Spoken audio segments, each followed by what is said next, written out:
আসসালামু আলাইকুম রহমতুল্লাহি ওয়াবারাকাতুহ।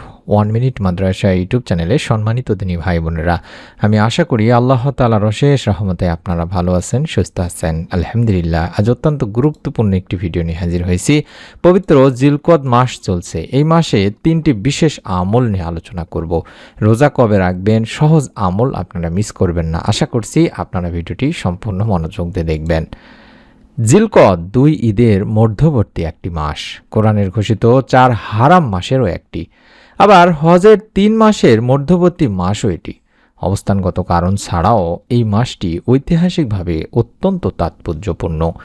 এই মাসকে বিশ্রামের মাস বলা হয় থাকে দিনী ভাই বোনেরা, অর্থাৎ ঈদুল ফিতর বিগত এবং ঈদুল আজহা সমাগত এই মাঝের এই জিলকদ মাসে নির্দিষ্ট কোনো ফরজ অর্থাৎ দৈনন্দিন 5 ওয়াক্ত ফরজ নামাজ ছাড়া ওয়াজিব, সুন্নতে মুআক্কাদা ও নফল ইবাদত না থাকায় এই মাস জিলকদ বা বিশ্রামের মাস বলে শরীয়তে পরিচিত।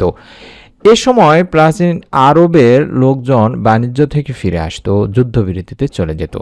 সে কারণেই এই মাস বিশ্রামের মাস। ঋতুর পরিবর্তনে এই সময়টায় স্থানীয় আরবদের লোকজনের হাতে তেমন কোনো কাজ থাকতো না। আরব সংস্কৃতি অনুযায়ী তারা এই মাসে যুদ্ধ বিগ্রহ থেকে বিরত থাকত এবং অন্যায় অপরাধ অর্থাৎ মদপান থেকেও বিরত থাকতে সচেষ্ট থাকত। এসব কারণে এই মাস বিশ্রামের বলে পরিগণিত হয়। তবে জিলকদ মাসের কিছু নফল ইবাদত রয়েছে দিনী ভাই বোনেরা। জিলকদ মাসের সঙ্গে সম্পৃক্ত বিশেষ কোনো আমল না থাকলেও অন্যান্য যে আমলগুলো রয়েছে তার মধ্যে এই আমল বেশ গুরুত্বের সঙ্গেই করা মুমিনদের কর্তব্য। অর্থাৎ অন্যান্য চন্দ্র মাসের মতো এই মাসেরও 13, 14 এবং 15 তারিখের রোজা আইয়ামে বীজের রোজা রাখা যায় এবং তা অত্যন্ত ফজিলতের। এছাড়াও সাপ্তাহিক সোমবার, বৃহস্পতিবারের রোজা রাখাও সুন্নত। পাশাপাশি অন্যান্য মাসের সাধারণ নফল নামাজগুলো কোরআন তেলাওয়াত, জিকির, আজকার, তাসবিহ, তাহলিল ইত্যাদি পাঠ করা যায়। বেশি বেশি কোরআন তেলাওয়াত করা এবং বেশি বেশি নফল নামাজ পড়া, দান খয়রাত বেশি বেশি করা। 2 নম্বর আমল হিসাবে জিলকদ মাসে কুরবানির প্রস্তুতি নিতে হবে। জিলহজ মাসে কুরবানির প্রস্তুতি উপলক্ষে এই জিলকদ মাসের শেষে চুল, গোফ ও হাতের পায়ের নখ কেটে নেওয়া যেতে পারে। কারণ কুরবানির আগ পর্যন্ত অর্থাৎ 10 দিন চুল ও নখ কাটা থেকে বিরত থাকা হচ্ছে প্রিয় নবীর সুন্নত। আল্লাহ রাসূল সাল্লাল্লাহু আলাইহি ওয়াসাল্লাম বলেছেন, তোমাদের মধ্যে যারা কুরবানি দেওয়ার ইচ্ছা পোষণ করে বা কুরবানি দেবে তারা যেন এই জিলহজ মাসের চাঁদ ওঠার পর থেকে কুরবানি সম্পন্ন করা পর্যন্ত নিজ নিজ চুল ও নখ কাটা থেকে বিরত থাকে। এটি মুসলিম শরীফের সহিহ হাদিস, মিশকাত শরীফেও রয়েছে। এবং ইবাদতের জন্য প্রস্তুতিরও একটি আমল রয়েছে, অর্থাৎ রজব, শাবান মাসে নফল রোজা, রমজান জুড়ে ফরজ রোজা, সন্ধ্যা ও ভোর রাতে তাসবিহ, তাহাজ্জুদ ও সাহারি গ্রহণ এবং শাওয়ালের 6 রোজা রাখার পরে এই জিলহজ মাসে বিশ্রাম নিয়ে পরবর্তী মাসের রোজা ও হজ কুরবানির প্রস্তুতি গ্রহণের মাসও বলা হয়ে থাকে।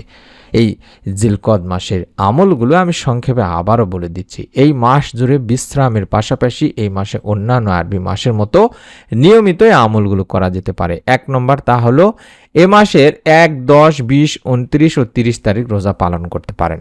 2 নম্বর, জিলকদ মাসের 13, 14, 15 তারিখ এই 3 দিন আইয়ামে বীজের রোজা পালন করতে পারেন। 3 নম্বর, সোমবার আর বৃহস্পতিবারের সাপ্তাহিক সুন্নত রোজা পালন করতে পারেন।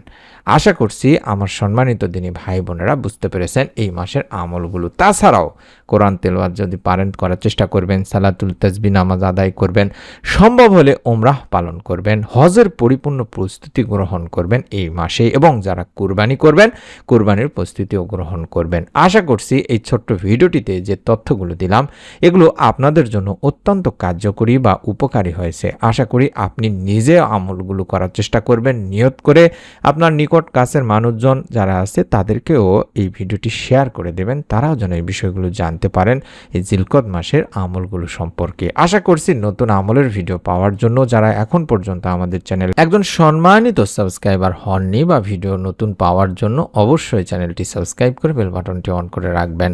সকলে ভালো থাকুন, সুস্থ থাকুন। মহান রব আল্লাহ তাআলা আমাদের সকলকে এই জিলকদ মাসের বেশি বেশি আমল এবং রোজা রাখার তৌফিক দান করুন। আমিন। আসসালামু আলাইকুম ওয়া রাহমাতুল্লাহ।